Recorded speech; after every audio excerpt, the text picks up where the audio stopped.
maravilloso. Esto es solo el inicio, este es nuestro tercer día. Esto es un paraíso, señores. La verdad es que nosotros venimos aquí y yo me quedo maravillada cada día con exactamente el amanecer. Yo quiero que ustedes vean el paraíso que es Peter Island, sus playas, todo, sus pajaritos, el océano, las rocas, las islas enfrente, todo, señor, y todo esto les espera. Usted va a poder disfrutar de todo esto y de la compañía, de todos nuestros diamantes, pero lo más importante es que tú estés aquí con nosotros, que tú te lo mereces y que te lo vas a gozar.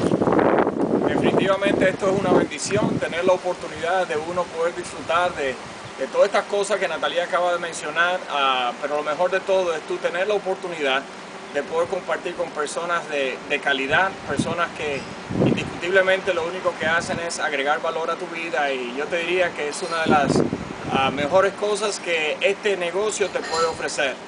No solamente un entorno maravilloso donde la vas a pasar indiscutiblemente bien, sino estar alrededor de las personas que tú